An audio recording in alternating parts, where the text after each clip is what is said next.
Mouse Sports turn to ban.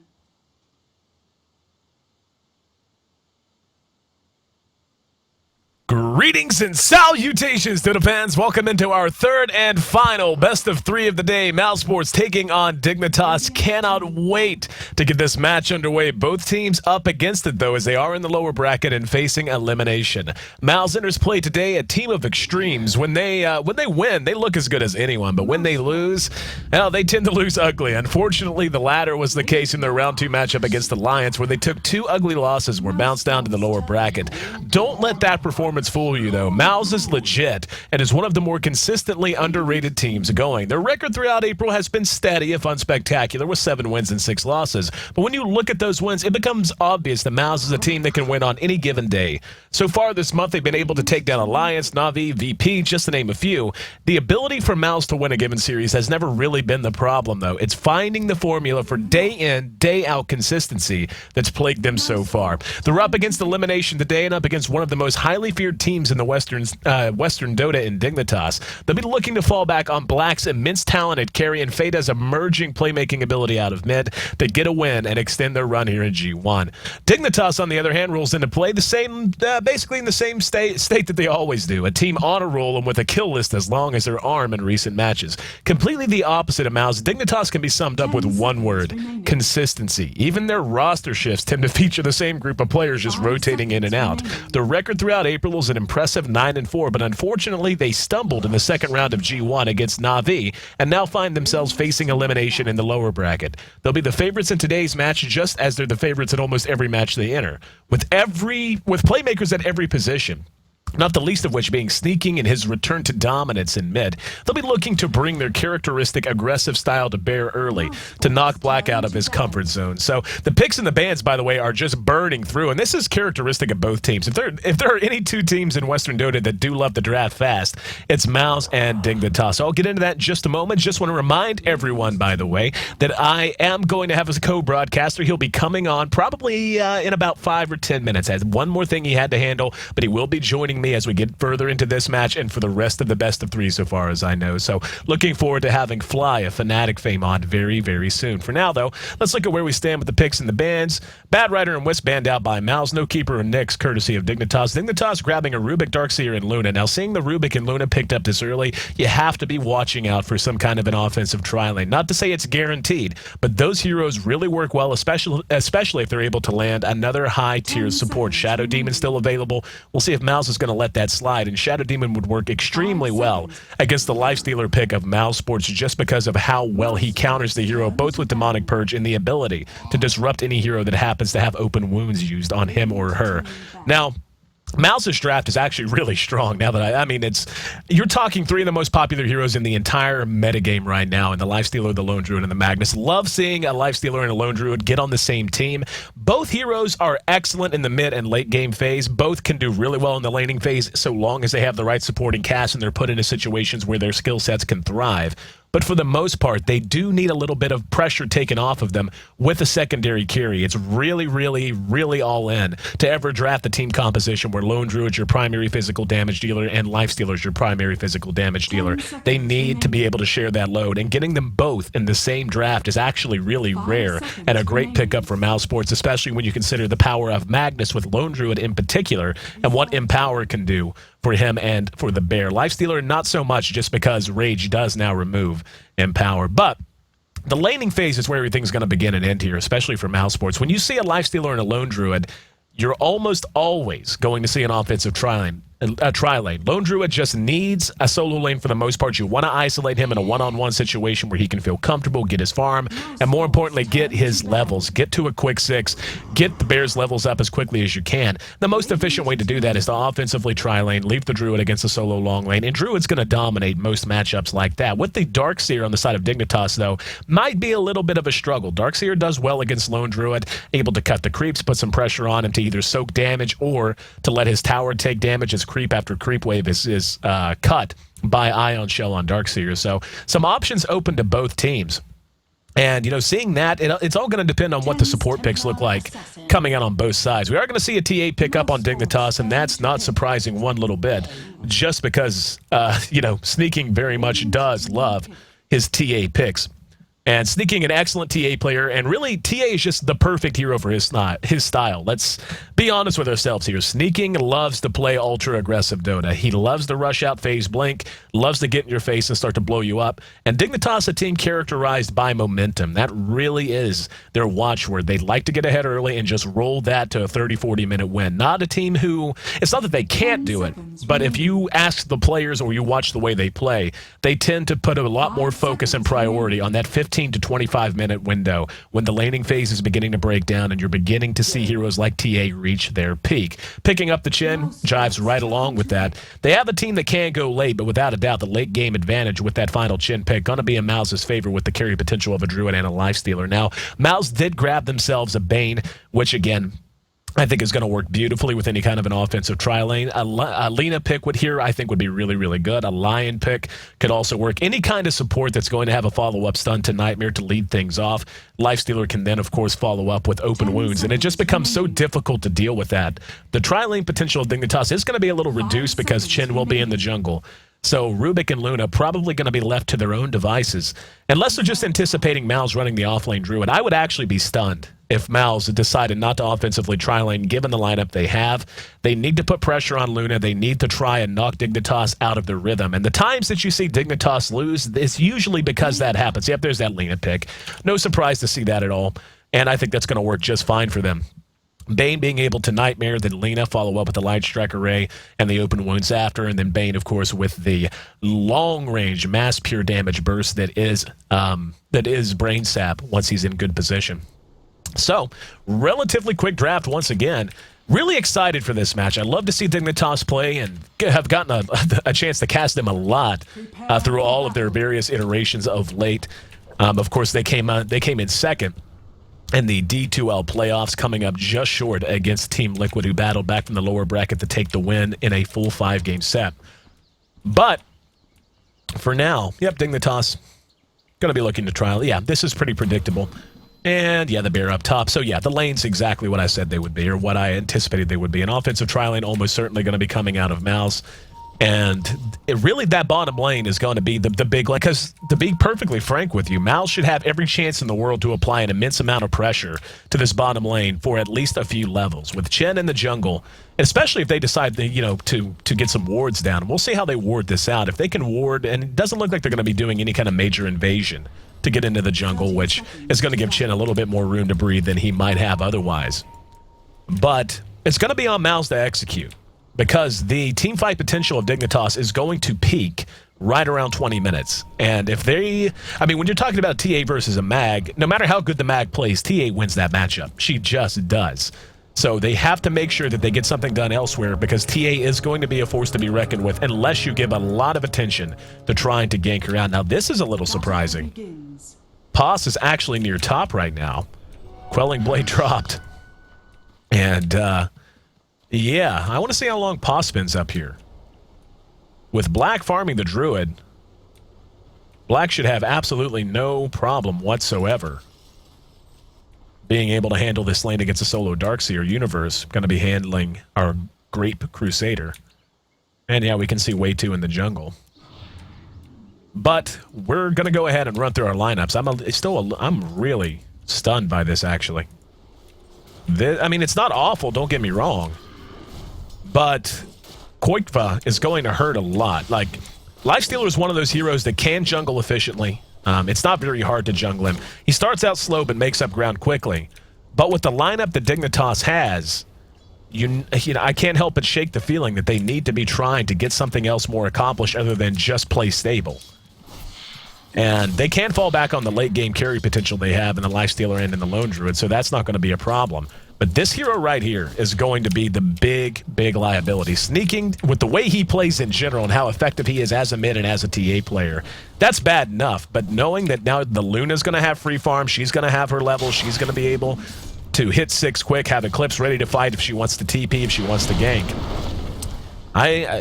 You know, this is something Mouz is known to do, and sometimes it works, sometimes it doesn't.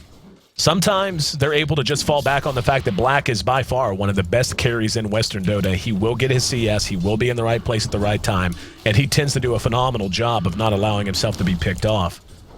But this early game for Mouz is going to be very important. They playing this way and playing this passively.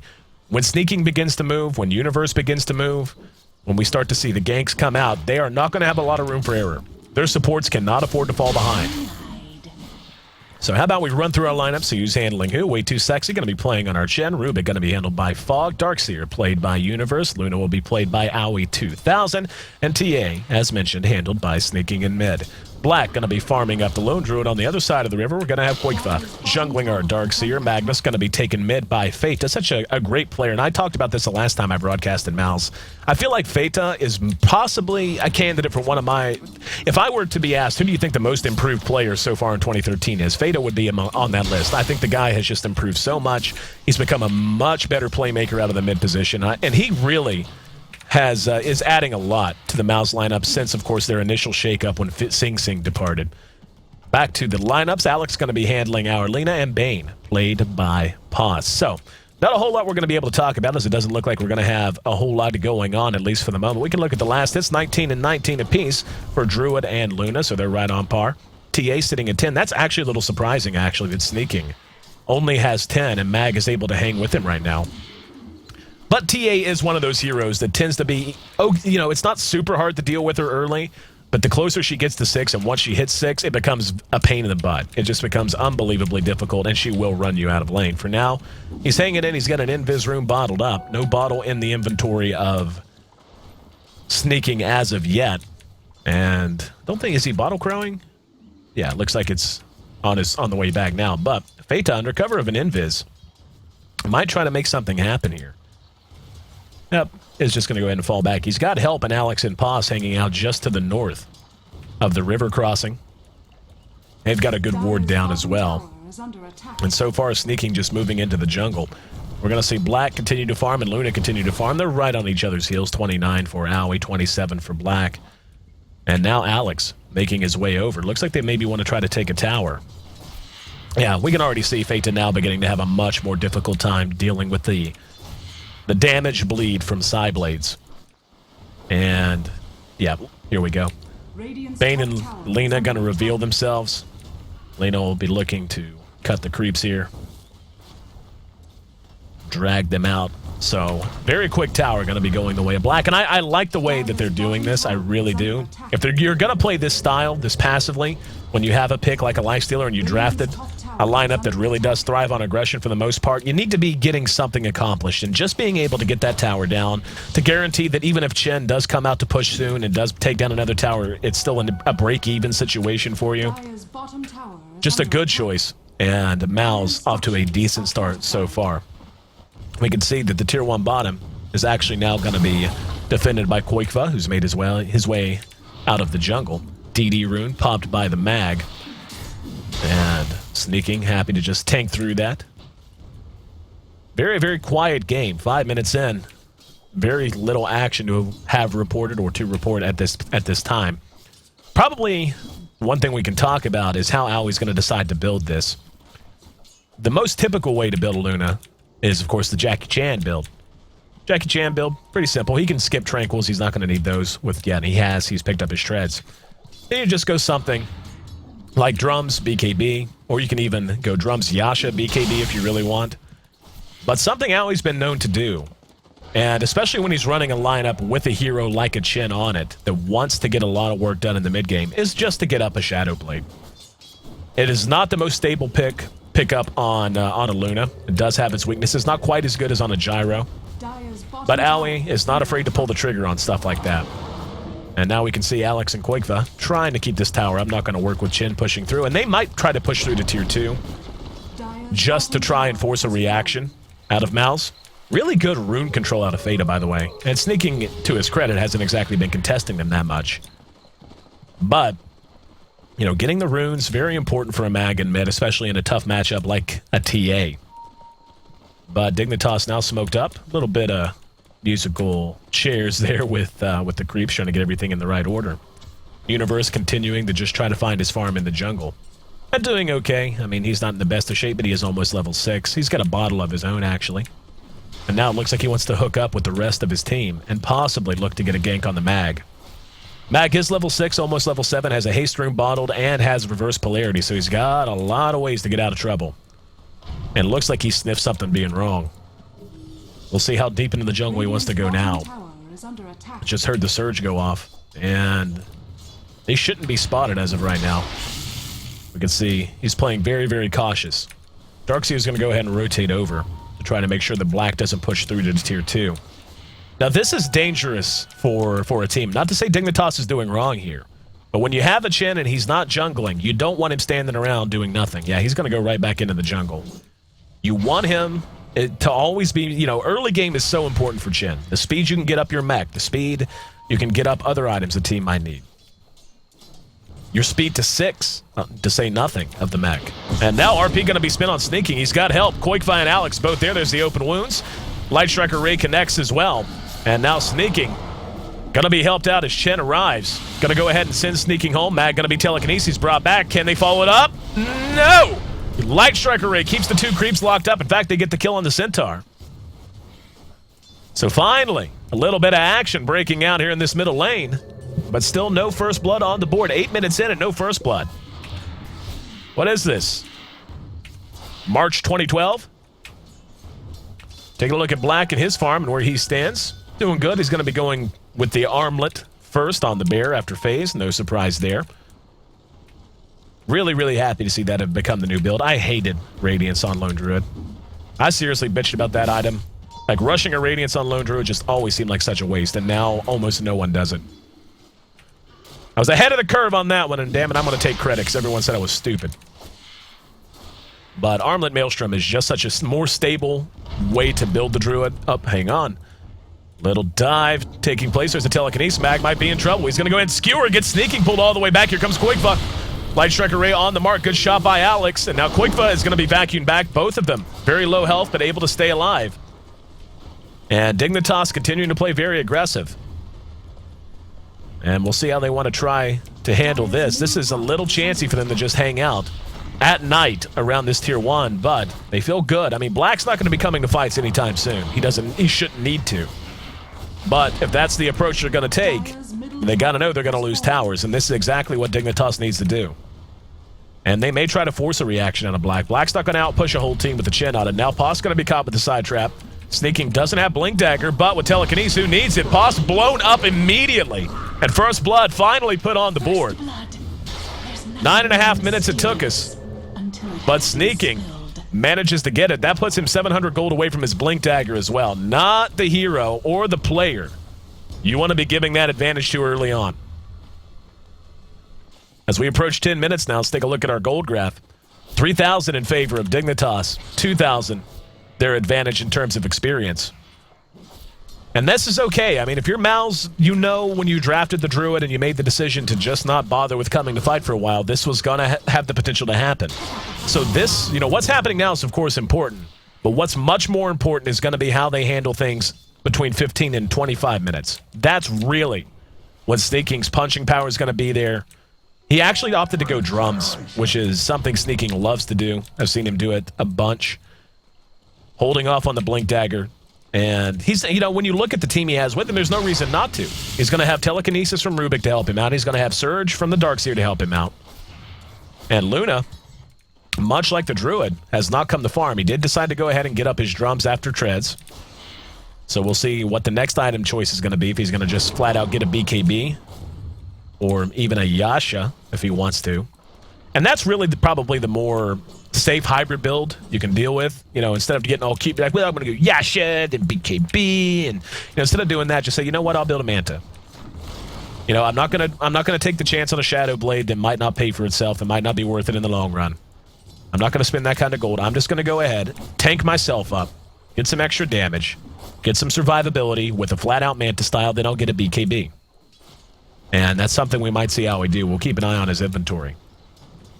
Black should have his armlet done very soon.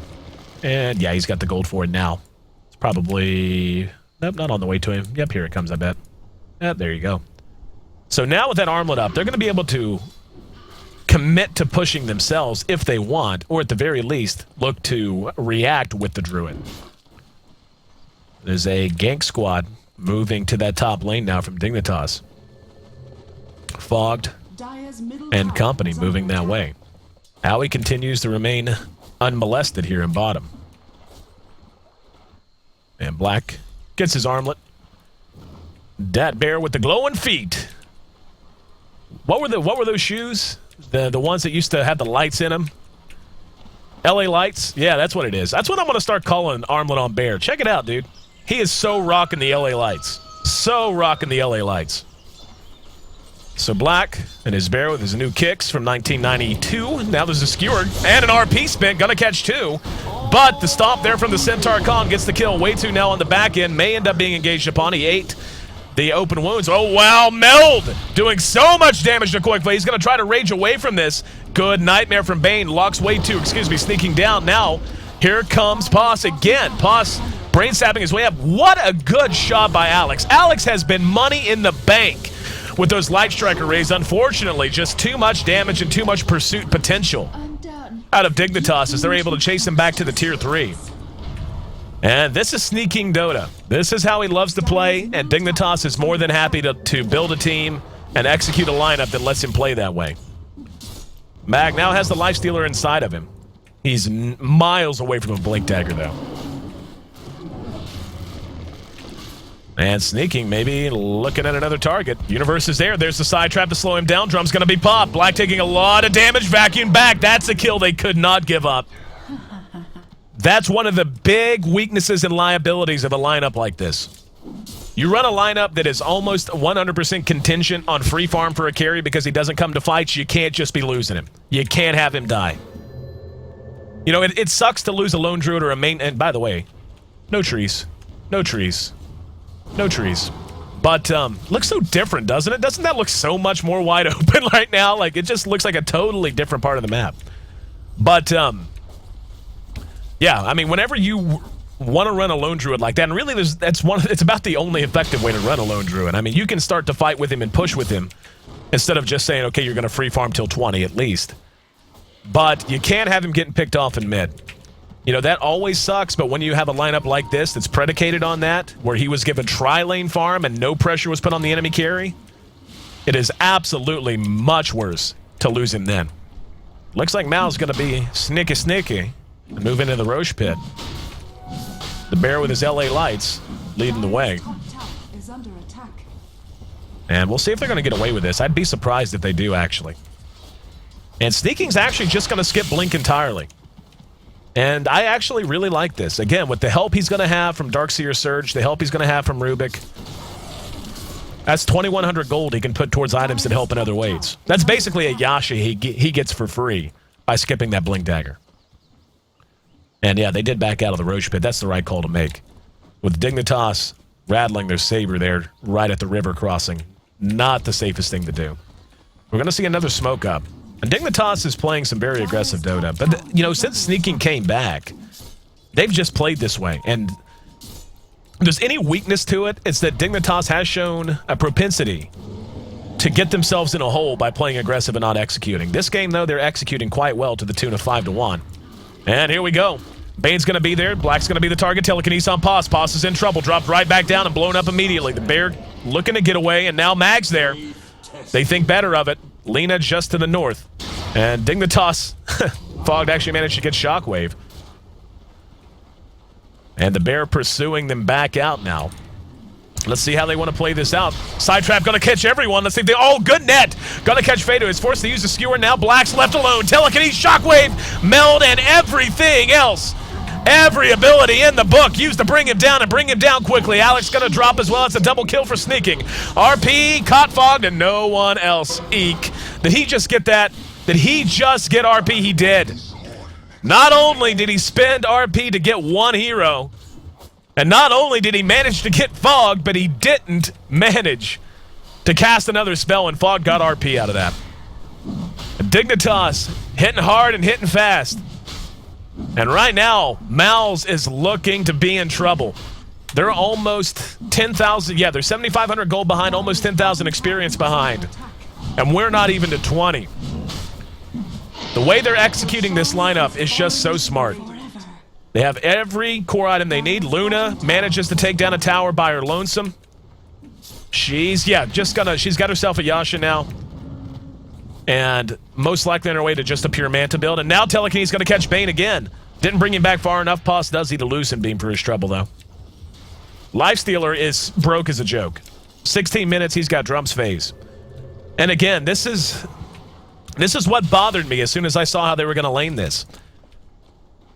You have zero room for error. And I do mean zero room for error. If you're going to draft a Lifestealer, a Bane, and a Lina, which is an offensive tri-lane made in heaven, if you're going to draft that and then not offensively tri-lane it, your carries had better get Giant. And the problem with that is they ended up jungling the Lifestealer, which he does okay in that role, but he is not built. I mean, it is not optimal for him at all, not remotely. So he's been playing from behind.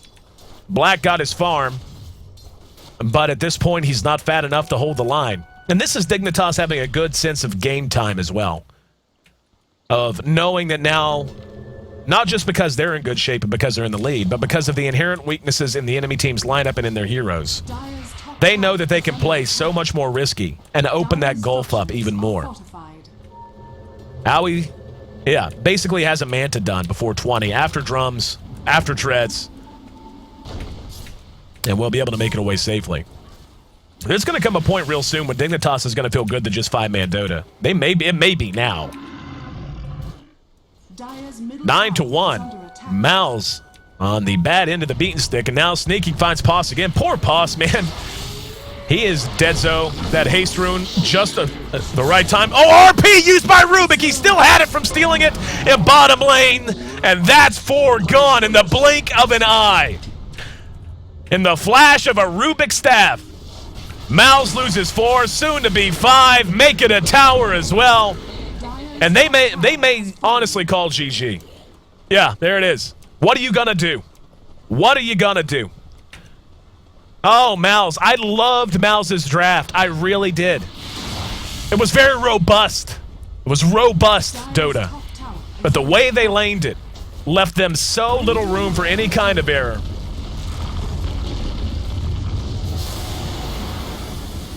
And without any sort of a problem, Dignitas able to capitalize on it in every way they possibly could. A 14-1 rout that took less than 19 minutes, 18 minutes, 51 seconds, the official game time.